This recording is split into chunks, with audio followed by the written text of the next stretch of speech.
ఈ రోజున మనం బైబిల్లోని తప్పిపోయిన కుమారుడు కథను చూద్దాం.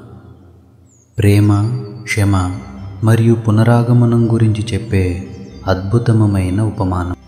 ఒకప్పుడు ఇద్దరు కుమారులున్న ఒక ధనవంతుడు ఉండేవాడు. చిన్న కుమారుడు తన వాటా ఆస్తిని ఇప్పుడే ఇవ్వమని తండ్రిని అడిగాడు. తండ్రి ప్రేమతో తన ఆస్తిని పంచి ఇచ్చాడు.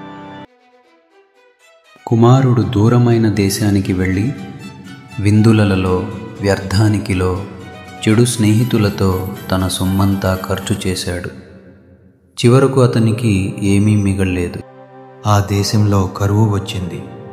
ఆకలితో అలమటిస్తూ పందులను కాపాడే పని చేయాల్సి వచ్చింది. పందుల ఆహారం కూడా తనకు దొరకలేదు. తండ్రిని గుర్తు చేసుకున్నాడు. నేను తప్పు చేశాను. కనీసం పని మనిషిగా అయినా నా తండ్రి వద్ద ఉంటాను అని నిర్ణయించాడు. కుమారుడు ఇంకా దూరంలో ఉండగానే తండ్రి చూసి పరుగెత్తుకుంటూ వచ్చాడు. అతనిని ఆలింగనం చేశాడు.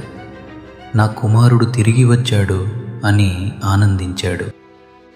తండ్రి అతనికి కొత్త బట్టలు వేసి ఉంగరం పెట్టి గొప్ప విందు ఏర్పాటు చేశాడు. ఇక మా కుమారుడు తిరిగి వచ్చినాడు అని సంతోషించాడు. దేవుని ప్రేమ కూడా ఇలాగే ఉంటుంది. మనం ఎంత దూరం వెళ్ళినా ఆయన ప్రేమతో మనల్ని తిరిగి అంగీకరిస్తాడు.